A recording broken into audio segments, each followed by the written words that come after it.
Hello, this is Stacy from Truly Majestic. We're going to be making this fireworks stone painting. Now usually I draw my designs on a paper first, but this one was done straight out of my head and I just decided kind of what I wanted to do, and then I dotted the outline of the mountains, and then obviously underneath the mountains was water and above the mountains was sky. So that's what I'm doing now. I am using a fine lining brush, and I will put the tutorial in the description so you can watch the tutorial on how to do a fine lining brush. It is actually not my video, it is someone else's video, and it really has a lot of great tips on it about how to make your brushes into exactly what you want them to, because I didn't find any brush that was tiny enough. You can also use sticks. They work great as well. So this is a bamboo skewer I've moved to. By the way, pencils also work great, and so do wires, and so do just about anything else that is pointy.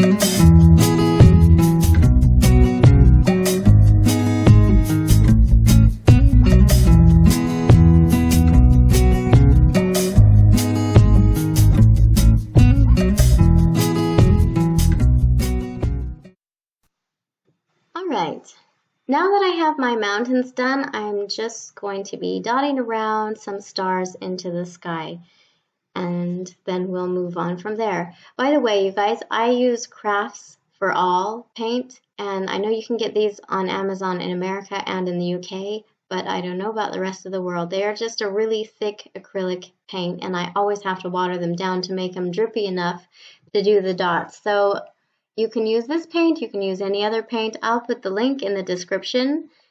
And I put a little bit of red, and I've really watered it down. And now I'm using just a plain sponge. This is a piece of a kitchen sponge I just cut off. This is not anything special.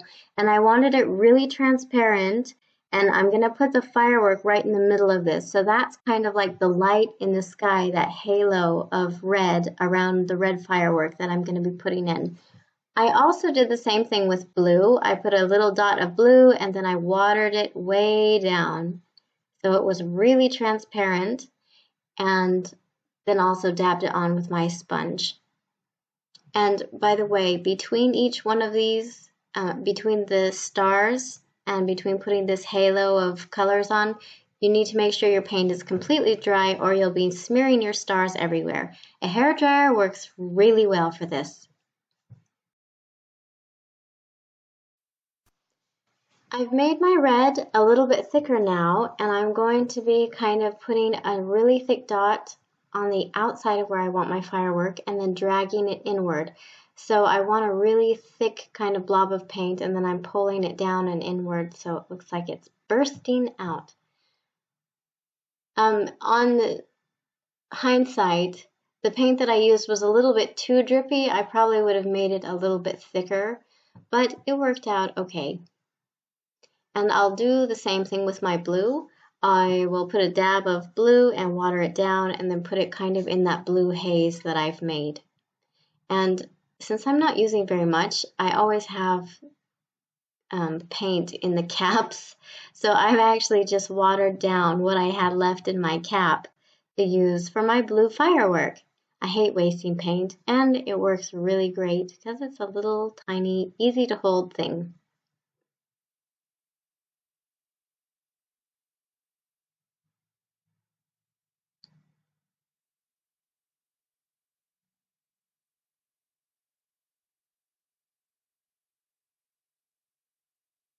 And the same goes with the white. So just starting on the outside and then dragging it towards the middle, and then you have your little burst of firework.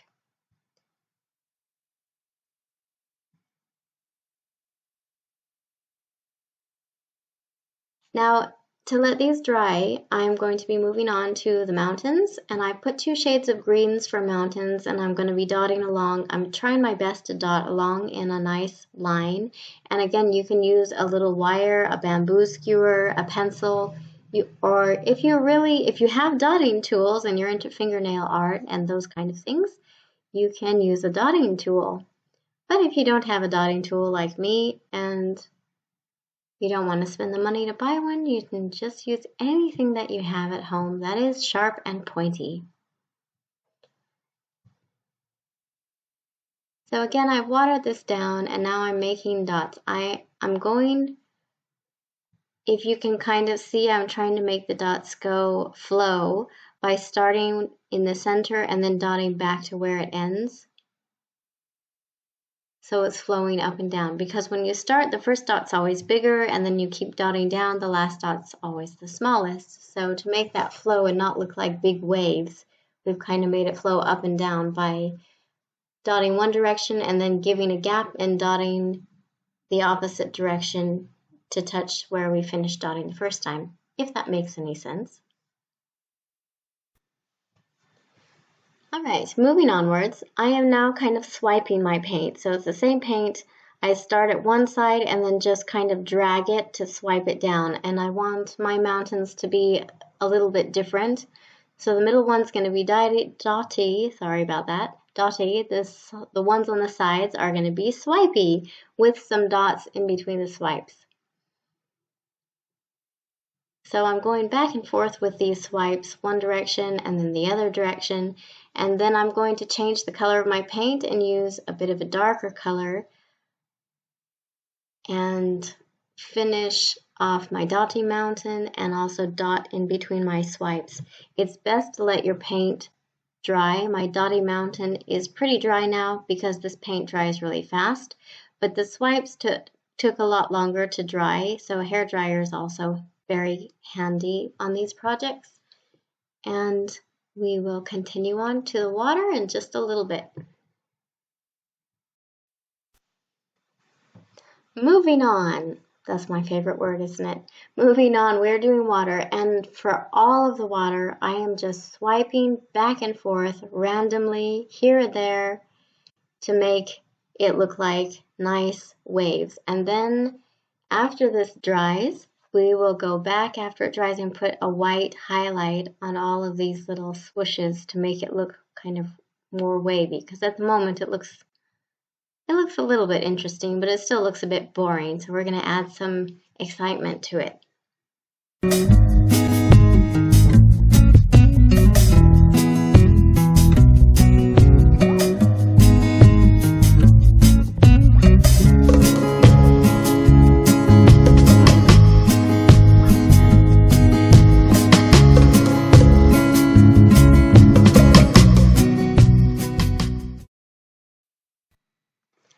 Okay, it's time to add the white onto the fireworks. They are now dry, so I'm going to do the same, swiping kind of in the same direction, and I want my swipes to be smaller than the red, so I'm just adding a line of white highlight to all of the red swipes that I've done, and I'm going to do this on the red and the blue.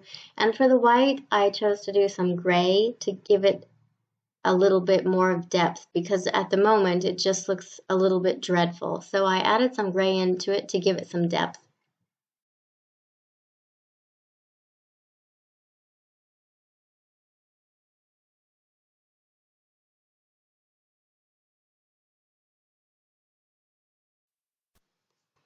Now on to the most fun part of all of this, the swiping the accents on and dotting out the reflection. So I'm just going over the top of wherever there was blue and just putting this little tiny line of white just to give it a highlight. And I am using a little tiny wire. Paper clips that have been untwirled work awesome for this. So I'm using a little teeny tiny wire because I want my swipes to be smaller than the blue, so the blue will still show. And after that, I'll just take in the red and dot kind of a reflection in between these waves of the red, the blue, and then the white.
Thanks so much for watching. If you guys have any suggestions of what you would like to see, please do let me know. If you want to show off your own work, I will have a link in the description of a Facebook post with this stone on it, and you can upload your own creations into the comments so we can all ooh and ah over how beautiful your work is. If you've enjoyed this, please do like and share, and I will see you next time. Thanks so much. Have an awesome day, and happy 4th of July.